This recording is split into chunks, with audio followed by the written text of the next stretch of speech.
Welcome back, everybody. It is Tuesday night, and this is Vetted VA Live. We're having a little bit of a different show tonight. I'm joined by three vetted real estate professionals, no loan officers. And what we're going to do is we are going to go through the purchase contract. And we say the purchase contract, we have 50 states, so we essentially have 50 different purchase contracts. There are elements that are consistent across all of those. We've taken the approach and done the show before. We talk about how do you get a VA offer accepted? We know there's some biases against VA offers. So we've gone through and set up what do you need to do to maximize your odds of that offer being accepted. So we're going to go through the entire purchase agreement, what you have to decide as a buyer when you're writing that offer, how your real estate professional is going to advise you, what information they should be giving you so that you can make those decisions. And we're also going to talk, we've got three different markets here. So we're going to go through each one of those markets, kind of different price points and how that may impact what you do with each one of these decisions with your purchase agreement so we can optimize and maximize your likelihood of getting your offer accepted. So with that, I am joined today from Memphis, Tennessee, Alexis Brown, San Diego, California, Jason Rivera, and Claudia Morales is also here with us in Southern California. So we got two Californians. We got someone who was a former Californian and fled to another state, to Tennessee, to the other side of the country. We don't know what she was fleeing, but she sells a lot of houses there and can give us some good insights. So with that, Claudia, the easiest one that everyone wants to start with, hey, we found this house, we love it. What do you need to do to help them determine the appropriate offer price for that home so they don't overpay for it, but they also don't make an insulting offer that the seller doesn't want to talk to them anymore? Yeah, so the first thing we're going to do is check the comparables, see what properties have sold for in that area, compare it to what they're asking for. Are they asking for a lot? Are they asking for, are they priced below comps? So just depending on what the comparables say and where the seller and their agent have decided to list the property will determine if we're going to offer or where we're going to offer. It plays into that as well. Perfect. So, Jason, in addition to doing that legwork of looking at the comparable sales, of seeing what other homes are offered at, what other homes have sold at, you said you do some additional reconnaissance. What else can you be doing to gather intel to advise the client on where they should be to get the best deal on the home, but still maximize their chances of getting that offer accepted? Like Claudia said, of course, getting comps, but then the next step we like to do is actually call the listing agent and start having a conversation with them, asking questions like, does the listing agent have any offers in hand? What is their seller looking for? Is the seller, are they currently living in the home? Have they PCS'd out? Is this a rental? Was this an investor owner? Get an idea of kind of who they are and why are they selling, and kind of a timeline. That timeline will then play into having a conversation with your buyer and determining kind of where you want to adjust your contingencies at. And then the only other thing that, just not to overlook at it, because everyone's market is different, we like to take into what your market's doing. So your local market, if comps might be, let's say comps are showing that the home's a little bit overpriced, but the market is saying, hey, these homes are on average are only staying on the market a weekend, 10 days.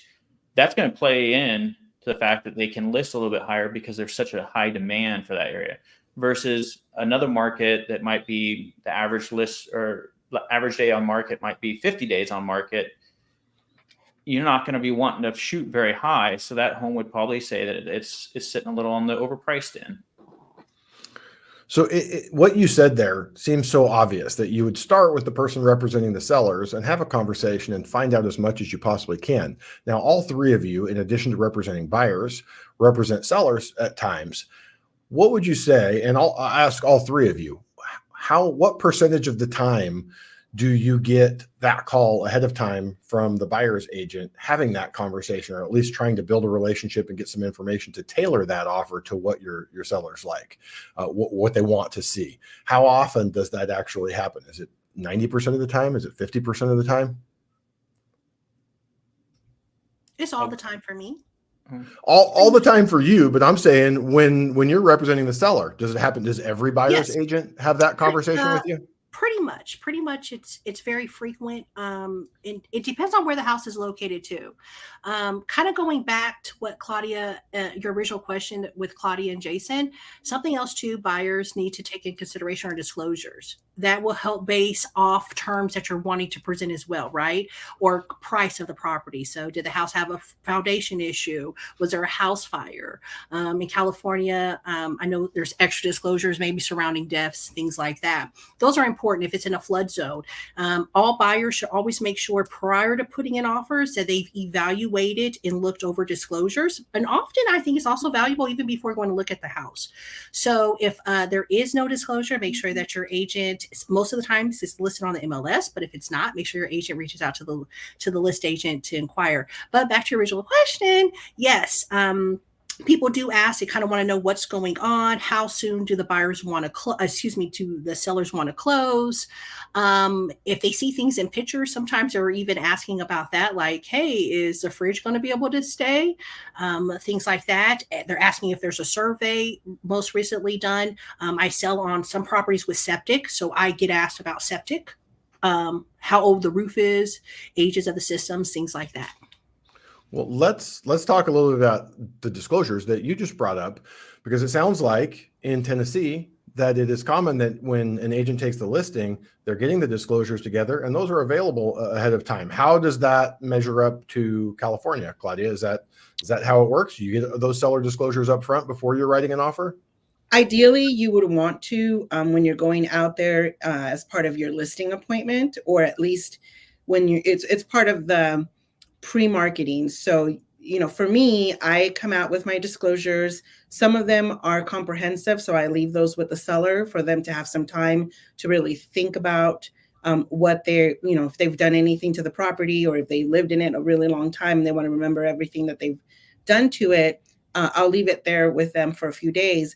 But if you're looking at a property that doesn't have listing supplements in the MLS, once you get into escrow, the seller does have 7 days to provide all of the disclosures to the buyer for review. And then the buyer has whatever, by default, the contract gives them 17 days to review that. Or if they've negotiated a different timeline, then they have ample time to look those over. So for me as a buyer's agent, what I typically see is that the only time they have listing supplements is when it's maybe a probate or there's some kind of special circumstance where they have to provide specific disclosures up front before you write an offer. But usually I get all of the disclosures during escrow in the first week that we're open. Is that pretty consistent for you, Jason, also being here in the California market? Yeah, I was going to say we don't get disclosures typically up front. If the home had a fire or there was a death on the property, it's pretty common to see that specific instant annotated in the MLS, at least in like confidential remarks. But as far as like a full disclosure, such as like, I fixed plumbing and all the things that go into a full disclosure here in California, it's not until you're typically in under contract or what we call in escrow. I think to add to that, I think in the MLS, in the private remarks or the agent remarks, you'll find things that affect buyer desirability. A death on the property, not everybody's okay with that. Other things, if especially in California, if the house used to be a grow house or, things like that, those things that affect buyer desirability are usually disclosed in the MLS. Or, for example, if the agent has ownership in the property, that's also something, or is related to one of the sellers. So things like that. So really, those disclosures are pretty broad. There's a lot of things that have to be disclosed. And we don't really, in the context of this, we can't go through every crazy scenario that would come up. I mean, an example is funny when you were talking about a grow house. I bought a house in 2015 and we found out they didn't disclose it to us. So we bought it directly from the sellers, but we found out that it had been tagged by the city because they were cooking meth in the garage, which is very problematic. It's a large remediation and it added a lot to the bill and it deducted a lot from what we were willing to pay for that property. But other than issues, we kind of covered big ones, something big that happened on the property, like a death, whether it was natural causes or accidental. We've got situations like if it's a probate, so a specific type of seller, things that will impact your stuff up front. What are anything else that we didn't really talk about that we think that would be kind of a big one that would get disclosed up front? I think this is going to be varied by state. I think there's even like Virginia, I think, is one of the states that don't even require disclosures. Like California, at least down here in San Diego, we say that if you're asking if it should be on your disclosure, then it should be. Like if you're thinking like, should I put that? Should I tell someone about this thing? Yeah, like did my toilet overflowed 3 years ago? Should I put that down? Yeah, put that down. Why? Because it's always better to over disclose and let the buyers know. Then in turn, the buyers buy the property and say, I didn't know that water pools by the back door every time we get heavy rain, and then it becomes an issue. So big picture, the disclosures can cover a lot of things, and some of them are very important that at a minimum should be in the multiple listing service so your agent is aware of them before you write the offer. Some of those are going to get disclosed throughout the process. Why don't we use that sort of as a jumping off point to talk about contingencies? There's a number of things in a contract that would allow you to back out. This varies by state in terms of what your rights and obligations are at each one of those points, and even what things need to be disclosed that Jason just talked about.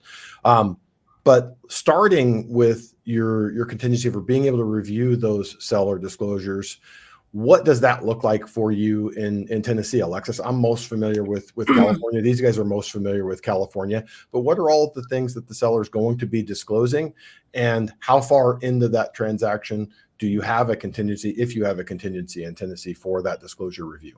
Well, in Tennessee, we don't have, I'm sure there's grow houses, but no one has to say there's a grow house. And unfortunately, here in Tennessee, deaths are not noted. They don't need to be disclosed. So something as simple as someone passing away in the back bedroom of natural causes, or something as gruesome as a murder-suicide. It's not disclosed. I understand that's going to change each state. So always refer to your real estate agent to ask what is going to be needed in your state. But in my state, property condition disclosures are asked for upfront. And if they're not upfront, then the offer needs to be written contingent upon the buyer's satisfactory review of said offer, because here in Tennessee, we don't have that waiting period that other states have. You need to see what you have up front. If you don't know what you're getting into, then your offer needs to be contingent upon you knowing it. Also, HOAs. Here in Tennessee, HOA bylaws are not presented up front. You have to seek them out. And either you have to seek them out yourself as a purchaser or your agent. Now, I tried my best to seek them out for my clients. If my clients are concerned about rentals being allowed, or large RVs, things like that, or chickens, as people like chickens here.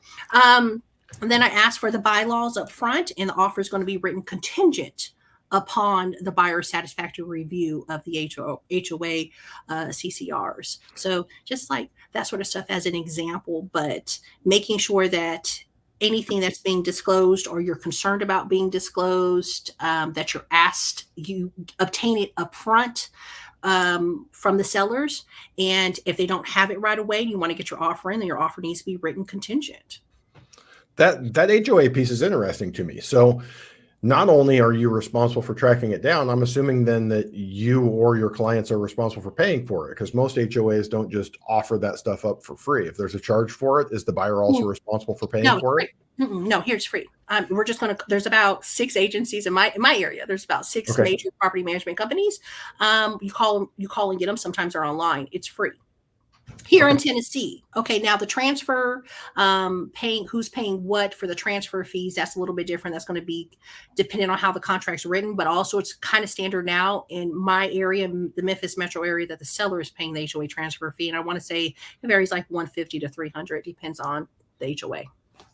And sometimes for us in California, we're lucky, as more of these companies are transitioning online. A lot of the time the seller can just jump online and get them for free. But Claudia, Jason, wouldn't you say most of the time in California, if you want anything from the management company that isn't easily procurable, they're going to attach a fee to that? Yeah, say I'm not sure what it's like in the high desert. I know here in San Diego, we on average pay about $400 for HOA docs. And that's part of your escrow. So you actually go under contract. So if you're buying a townhome condo, here in California, we call townhomes and condos, they're all condos. And we can get into that as a separate conversation if we want to, but we could probably do a whole episode on what constitutes a condo and what constitutes a townhome. Exactly. But you go under contract, and then our standard inspection contingency is 17 days in our contract. Of course, depending on your market, you can shorten that. You can request to have it longer. The inspection contingency, though, for us is very general. It's really your time as a buyer to determine if you really like this house, and that includes, reviewing the disclosures. Your HOA documents will be ordered and then eventually given to you, and that will also fall in that inspection contingency. Driving by the place at night or during the day and making sure that you're comfortable with what's going on at night or during the day. Everything you can think of to make you want to buy that home is during that period. I'll turn it over to Claudia. Well, I've lived in an HOA, and I'm looking at a contract right now actually and it does say that here in California, the seller pays for the document preparation. And I know from living in an HOA and representing sellers in an HOA, the HOA is not going to prepare anything unless they're paid up front. So that's a lot of sellers don't count on having to do that up front. They think that they could just invoice it through escrow, but a lot of HOAs want to have that pay, and it could be from like $300 to $500, just depending on the HOA. And then the other parts of the HOA, like the transfer fee and other things like that, those are negotiable in the contract. So we've talked about disclosures from the seller, anything about condition, who the seller is, things that have happened on the property, flood events, any and all of that stuff. Talked about whether it's a common interest development like a condominium, providing all those documents and that contingency timeline. What do inspection timelines look for you in Tennessee, Alexis? How long do you have to complete that home inspection? And when do you have to tell the sellers that, hey, we're accepting the condition of the property and what we know about it? So the inspection contingency period is left blank, and it's up to the buyer's agent to fill it in. It can be as 0 days. It could be 90 days. It depends on the property and what's going on. For example, I wrote an offer on a property with a septic and a well because we need a septic inspection and a well inspection. We just had snow. I put 14 days, and that was 14 calendar days, not business days.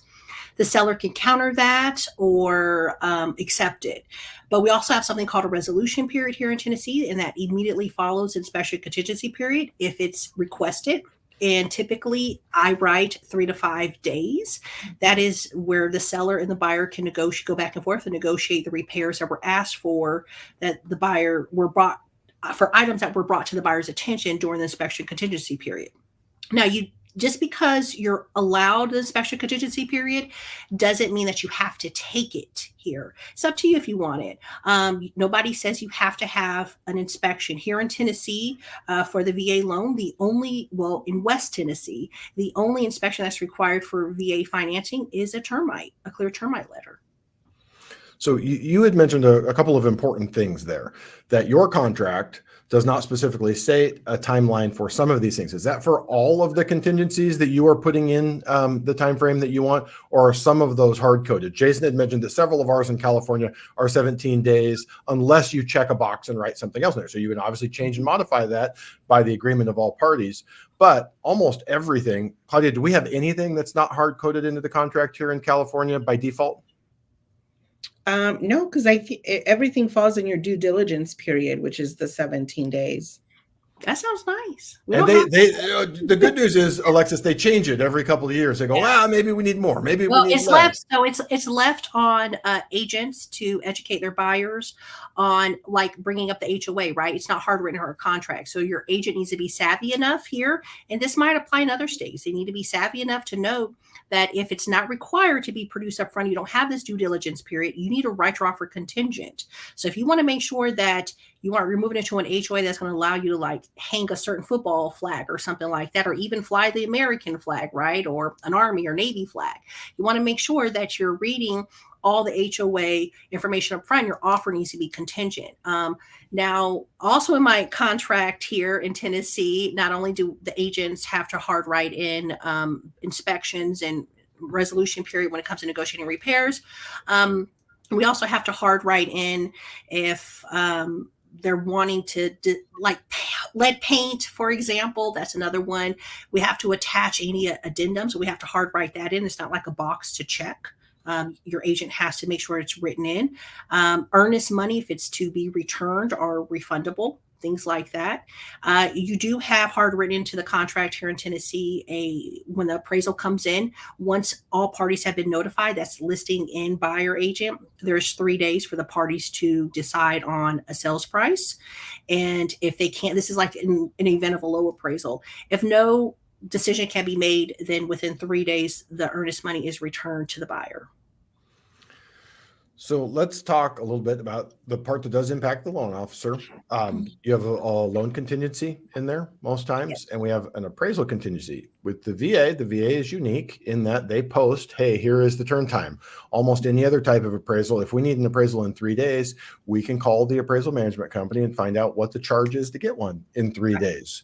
With the VA, here's the charge, here's the timeline. You'll like it when you get it.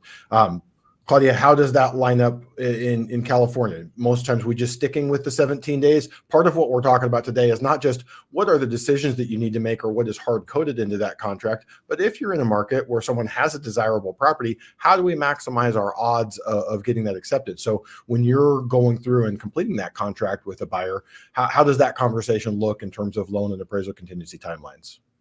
So our contracts, again, the loan contingency actually used to be 21 days, and then they shortened it to 17 days. And of course, you can change that. As a buyer's agent, I don't change any of the defaulted timelines because the listing agent is most likely going to come back in a counteroffer and reduce those times. So I want to make sure that my loan officer has ample time to get everything done that they need.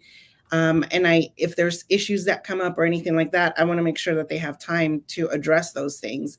With the VA, that's another thing that is included in the email that I send to the listing agent to let them know. Or if they come back and say, we only want you to have 10 days and 12 days for loan contingency, then I let them know that's not enough time for the VA.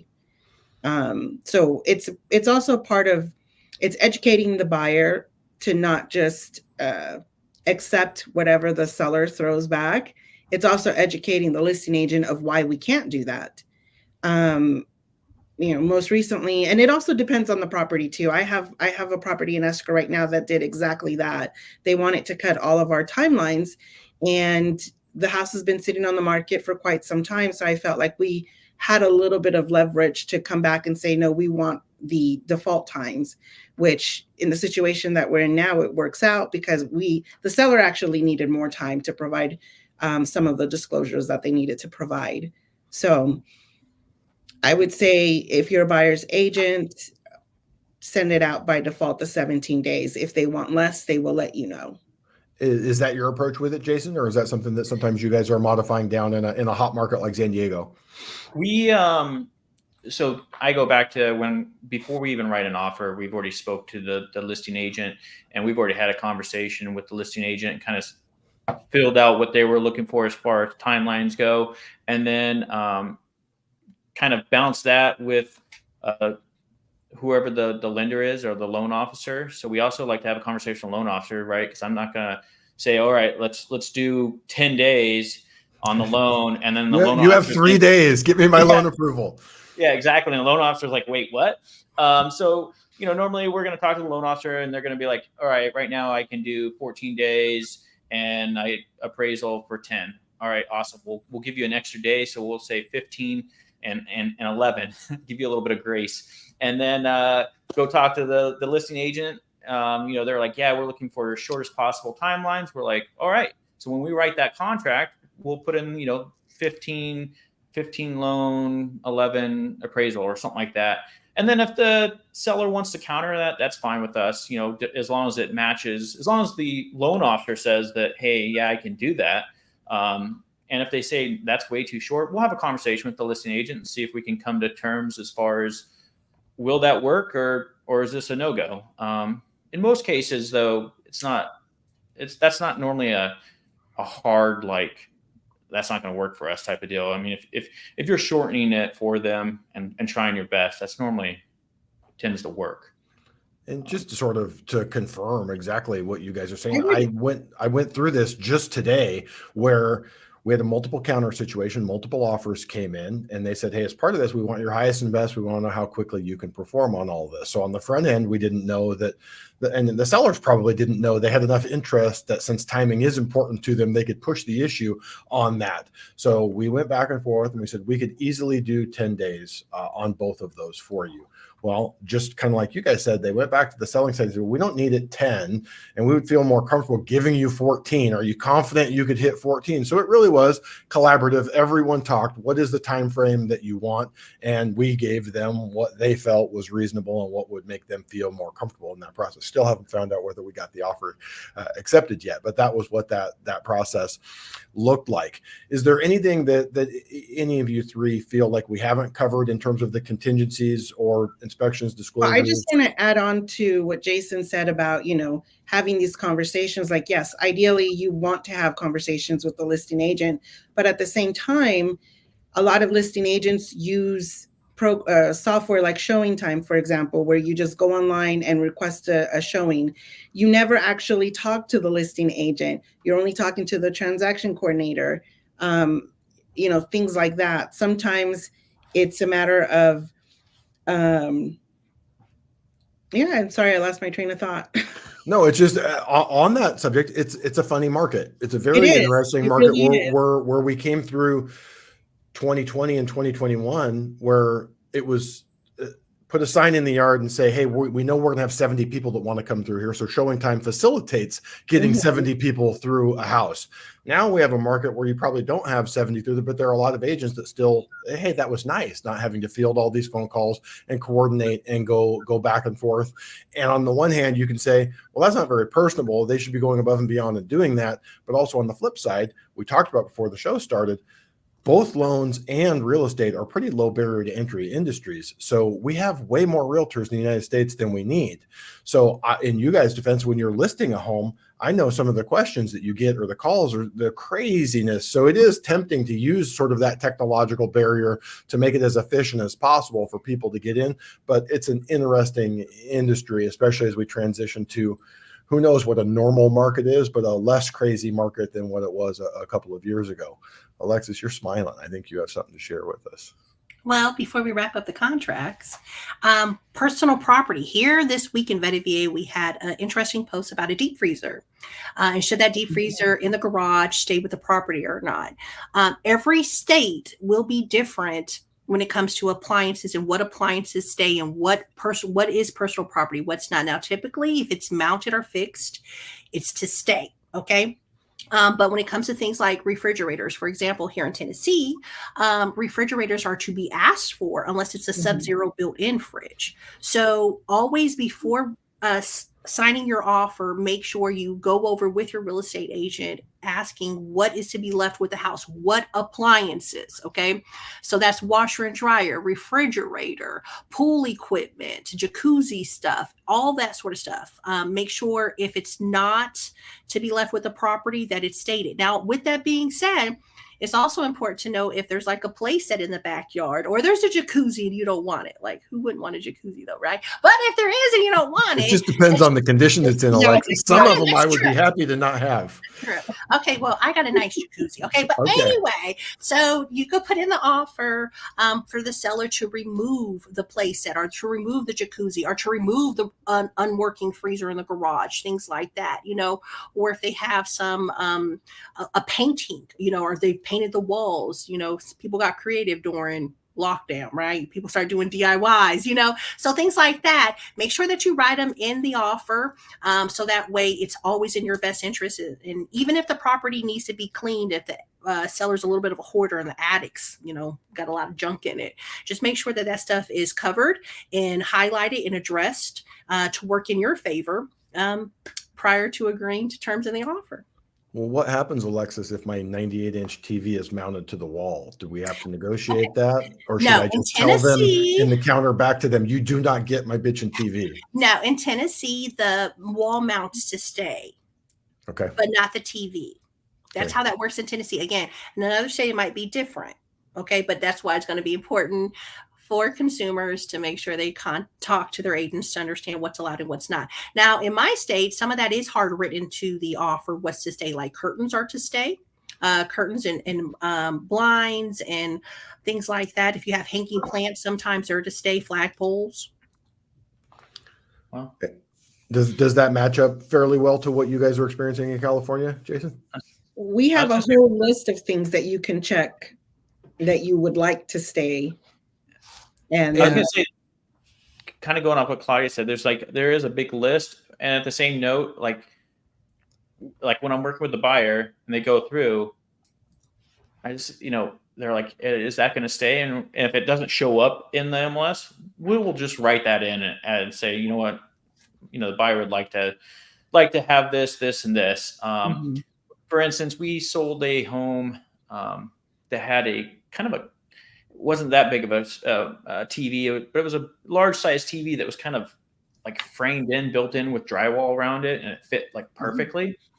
And so the seller did not, like, it wasn't annotated that it was going to come with the house, but the buyer that came and bought the house was like, you know, does this TV come? And we're like, yeah, of course. Like, it's so custom for this TV that, you know, it'd be difficult to find another TV that would fit in this drywall, tight-fitted scenario.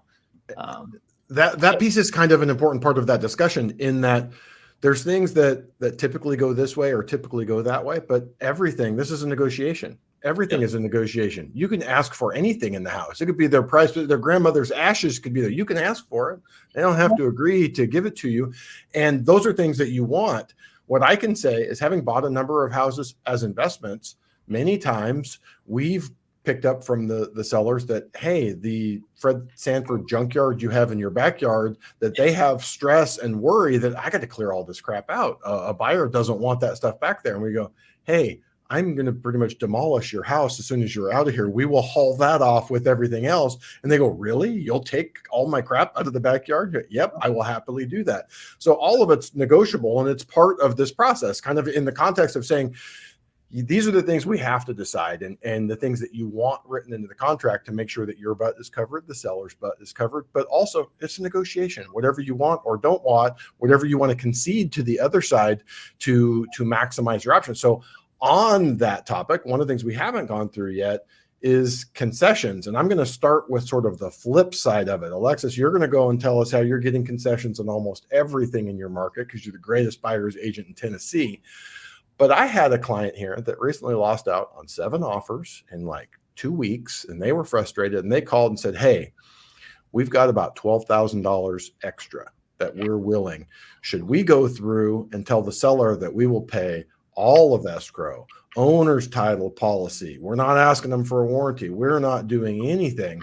So buyers can make concessions too. It's very uncommon, but they can do it. So with that, why don't you start? Because Alexis, because you're having a little bit more success with it. For a lot of California, we're still in a tight inventory market, and we're not seeing a ton of concessions. We're getting them, but infrequently. Okay. So concessions, we're talking about closing costs, things like that, guys, right?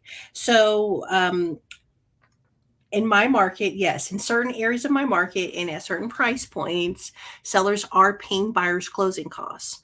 And they're agreeing to a lot more buyers' terms such as maybe you want to have a 60-day closing, a 60-day escrow period. Maybe you do want to have the refrigerator. We can ask for that. Maybe you want to have the carpets professionally cleaned, those sort of things. However, there's some price points that are competitive, and there's always homes in every market where, if it's the right house and a whole lot of people like it, then a lot of people are Did you going have to a ask Tennessee for it. earthquake? Was that a Tennessee earthquake that I just heard in the background? Okay, guys. Yeah. Okay, we'll It call it a was. Tennessee earthquake. So we have a storm. It sounds like Oh, something fell, and it better not okay. be a tree. Hopefully not. My apologies. I'll be back. All right. So, which one of you would like to pick up that discussion of concessions? And maybe we just start with Jason. We'd already talked before the show that you're not seeing a lot of them in San Diego. It's not impossible, but not super common. How is it in the high desert area right now, Claudia? It depends on time on market and price point. I've been able to get some concessions for my buyer, depending on how long the house has been on the market. We'll go in and ask for all of our closing costs to be covered, and then we'll just negotiate from there. So I've been able to get half of what I've asked for from the seller. So that's worked out. On the flip side, are you seeing much in terms of sellers saying, hey, we want a free 30-day rent back, or any of the things that were super common a year or two ago? No, none of the buyers that I've closed have had any sellers who were still in the property at closing. So everybody's been able to make other arrangements, start their moving out process the last week that they're there. That interestingly, talking about handing that transition over, we also have the negotiation there in terms of possession. Jason, for our California contract, how is it written, and what decision does your buyer have to make when they're asking for when they get possession of the property post closing? Assuming that if it's under 30 days, like no rent back type scenario, it's a negotiation period or negotiation discussion as far as what is the sellers looking to do. Are they looking for a rent back? Past that 30-day mark, the new owner, you as the buyer, will become in California a landlord. If it's under that, it can be added into the contract. Not really quite sure where you're going for this, Josh. No, short of a rent back, do most people get possession like immediately at closing? Oh no, it just depends on the seller. 3 days. When are they actually getting possession? It depends on the seller situation, and in the event that they do need to stay, there's a form that we would have filled out called the seller in possession addendum, and that outlines how long, if there's going to be any money exchange, who's in charge of the utilities, things like that. And does that addendum, if they go that route, say, hey, it's 5 days, 10 days, 30 days, whatever that is, does that create a tenancy? Is the new owner technically a landlord? Do they have potential issues going forward if the people don't want to leave?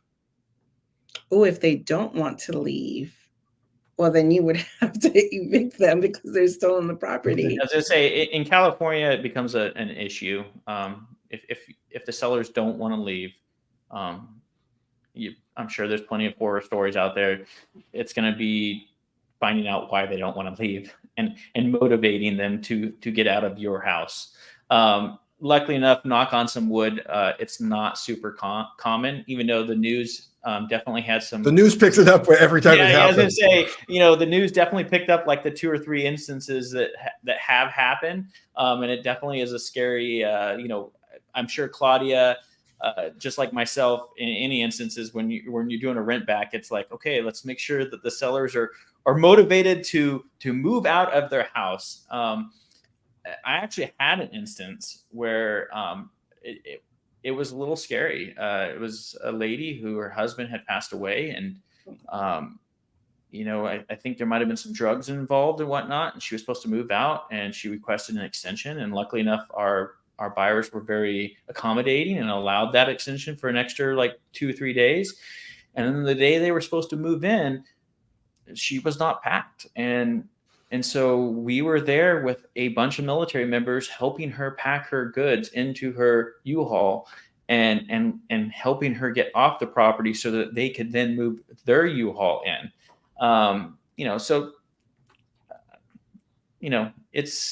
It can be a very stressful situation sometimes. Knock on wood, though, it's not very common. I've only had tenants who refuse to leave. And for us in California, we're an escrow state. So most often you're signing loan documents, you're wiring money over to escrow. The closing occurs on another day. We don't have everyone sitting around the table. How does that match up, Alexis, to Tennessee? How do you handle closings in Tennessee? All this craziness, everybody who's watching this, these people in California are talking about, okay, it's California crazy. That's what we're going to call this. Okay, hashtag it. So, and Tennessee, possessions given upon funding. If the seller wants to stay post-closing, it's going to be a post-occupancy agreement. Other states have things that are similar. Always check with your real estate agent to see what it's like in your state. Sometimes you can take possession early if you're a buyer. Again, you're going to want to check. Often, though they're coming with fees. Okay, so sometimes people will let you stay for free. Very common. We were in 2021. Now, not so much. People do want to pay.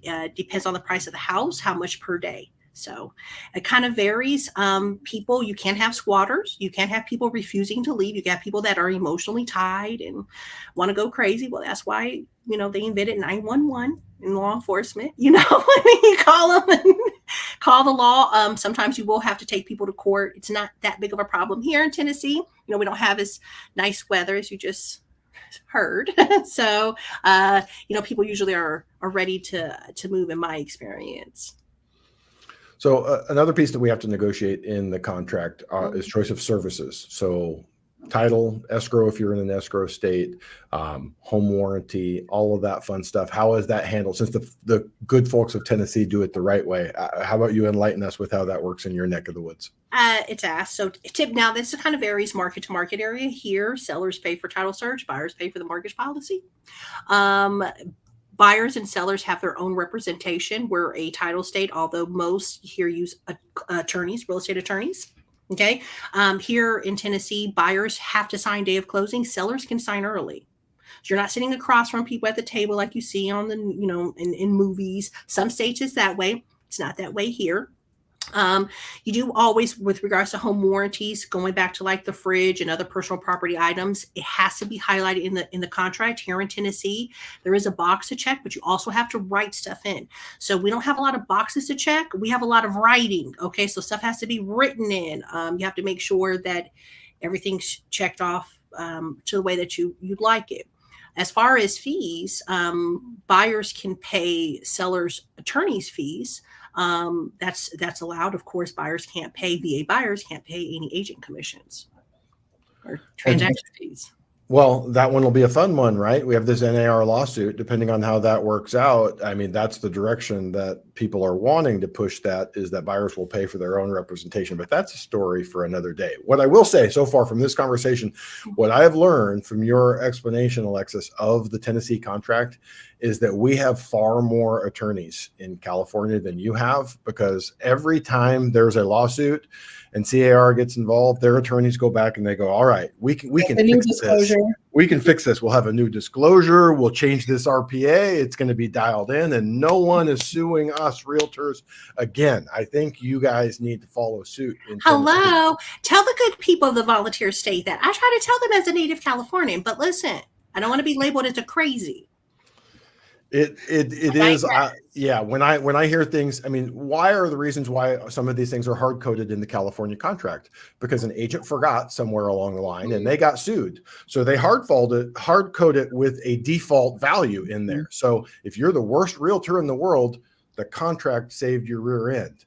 versus you having to remember what to put in there or write the right thing, all of that fun stuff. So there's reasons for it. It doesn't make it right. It really is protective to the realtor. And honestly, if you go through the California Association of Realtors purchase agreement, and I don't think it would be much different anywhere else, most of these contracts, they are written to prevent disputes between buyers and sellers, but to really make sure that that realtor never gets sued. And not just to make them bulletproof, but to make sure they're covering all of the things that might lead to a lawsuit, which is why we could really probably sit here for another hour and go through all the details of this contract. Claudia, how does that work? Services in California, who's picking the services and who's paying for them? It's also a negotiation. You can, as a buyer's agent, you can write in the services that you want to use. Most likely the listing agent will send a counteroffer with the services that they choose. So I always make sure to say, if it's going to be seller's choice because they're paying for the escrow or they're providing closing costs, then I always try to ask for have it be an independent escrow company, because here in California, a lot of real estate brokers have now started to own their own escrow companies. And the escrow company is supposed to be a neutral third party.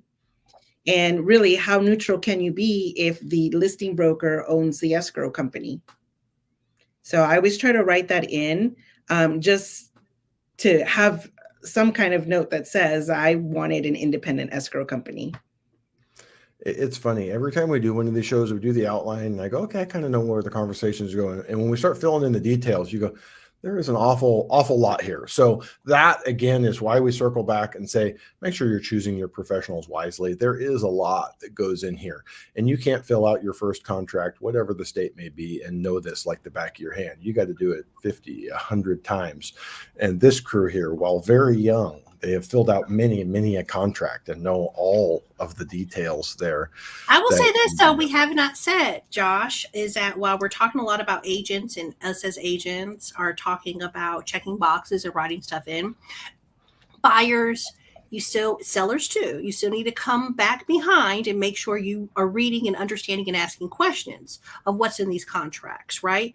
You need to make sure that the contract is written in your best interest, right? Josh alluded to stuff is written sometimes leading in a professional's, position, but you want to make sure that you are double checking before you are signing, agreeing to things, that you understand what's being asked of you. Either it's what monies are involved coming to the table, inspection periods. They talked about disclosures throughout states. Make sure you have a clear understanding. If you don't have a clear understanding, do not sign. It's better that you lost out on a house versus signing something and you didn't understand what you were signing. And let's talk about two things that make it very easy for you to sign something that you believe says something different than you think, or you didn't look closely at enough. Almost all of these contracts are now done through electronic signature. If you've ever signed anything with electronic signature, it is really easy to open up the packet and go, boom, boom, boom, boom, boom. I just signed everything. Now, I don't think any realtor is out there going, hey, I'm going to pull one past them and just slide something in that contract. But what can really happen, if you're like the client that I said earlier, they've lost out on 7 properties, you've written 7 different contracts. You've gone through this conversation in this detail about 7 different properties. Your brain might say, well, Alexis knows what I want. We wrote 7 offers. So she obviously did it the way I wanted. Don't trust it. Don't trust it. Even if you think that she's telepathic and knows it, you don't know. Maybe you had a different idea. Maybe in your mind, you walked through that property and you said, that really cool pink TV, I want to have the Barbie TV. And Alexis didn't pick that up. So whatever those details are, and this is not fun because Claudia, how long is your offer package once you get not just the RPA, but all of the opening disclosures in there? Oh my gosh. I want to say it's like 20. Is it 26? It's 20 plus, right? Jason, yeah. And that's not including like your proof of funds, your pre-approval letter, whatever you're providing, showing that the buyer's pre-approved. How big is your package in Tennessee, Alexis? Well, my package consists of additional documents. So the original purchase and sales agreement is 11 pages. The property condition disclosure is 5 pages. Now, this is an exemption, and it's 3. VA addendums, 2 pages. Confirmation of agencies, additional addendums. I mean, you kind of go. Pre-approvals, your agents are asking for. It's not like a box we have to check. You don't have to submit an offer, although if you want to be taken seriously, you better have proof of funds or a pre-approval letter. So the package size can just depend on how many docs are associated. So 20 plus pages could easily be 30, 40 pages. So I understand when we're sitting here saying, you guys, it is very important that you read through every last bit of it, that doesn't sound fun in any way, shape, or form. What I tell people, the good news is most agents are using software. So the software kindly goes through, and when it checks a box, it's in a bright blue color, hopefully some different color where it's obvious. At least go through, and everything that's checked, just look. Does that look like where I expected it to be? Is that number the number I thought? Is that date the date I thought? You're not going to be able to do this in 2 or 3 minutes, but we talk all the time here on the show that is the biggest investment most people will make is buying their house. The biggest debt that they will ever make is their mortgage. So whether it's your mortgage disclosures or this offer package with lots of electronic signatures, it is essential that you go through and read through it in detail and ask any questions if you are uncertain about what it's saying. And a lot of it is legalese. I still read some of it and I'm like, what is that saying? And I'll go have one of my realtors explain it to me, or I'll ask an escrow officer, what are you reading this to be? Sometimes it's just the person didn't fill it out well, but sometimes the forms are just a little ambiguous. So as you guys know, we try to keep this to about an hour or so. We're running at about 50 minutes. No one liked us tonight. We had no questions, or maybe we were so thorough covering all of the details about the purchase agreement that no one felt there was any room to ask questions. But with that, let's kind of go around the horn. Anything you felt that we didn't cover, we'll let you jump in here in a second, Claudia. Anything you felt that we didn't cover, or just your best tips and practices of how you like to work with clients when you're writing up an offer? What was that, Claudia? So going back to the comment that you made about, most realtors are not going to slide something in.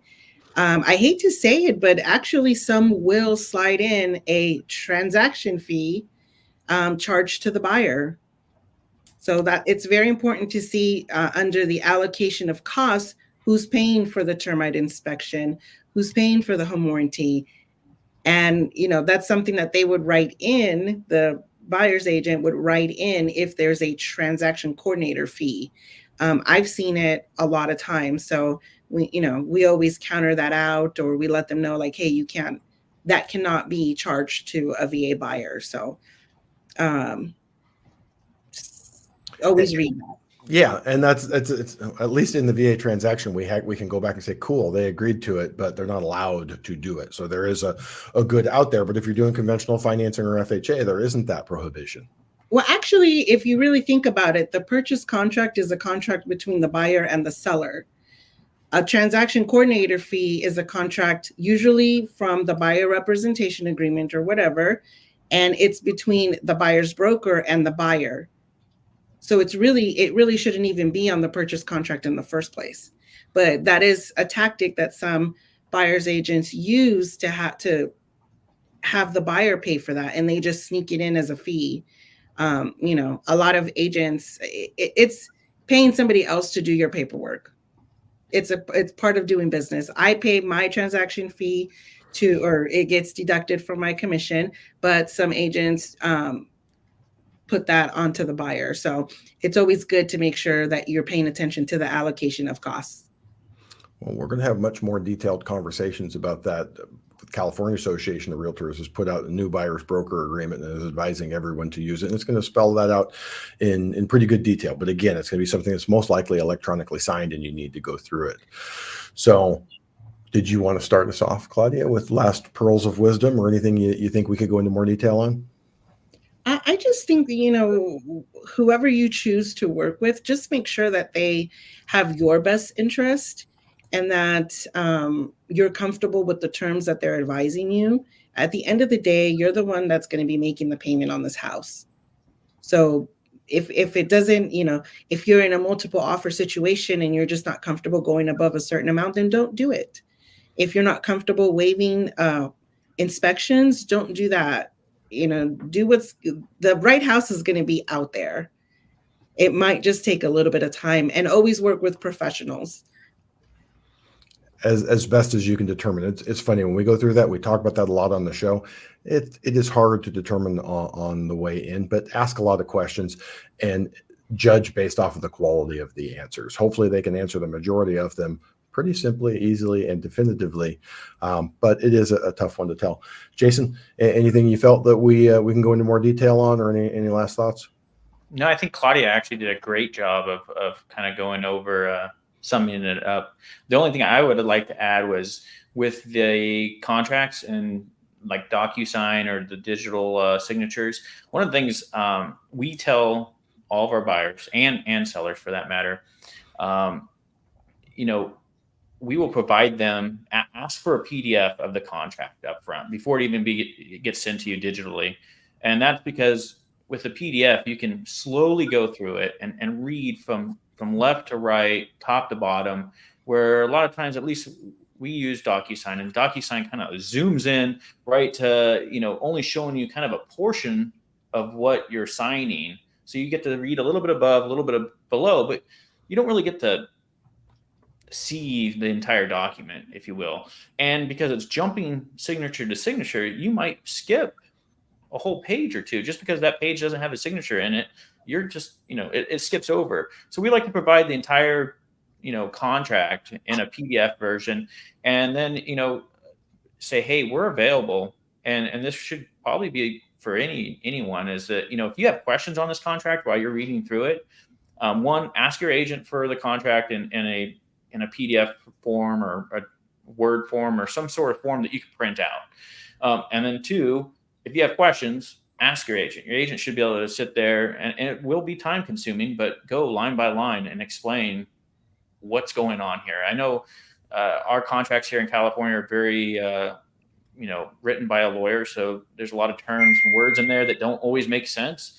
And, if you're not familiar with legal jargon, you may be lost. Your agent should be able to kind of explain what you're signing, why it's there, what's going on. And some of our contracts here in California, a lot of the information is even repeated multiple times, right? Because they just really want to make sure that there's no lawsuit involved. Those are my final words.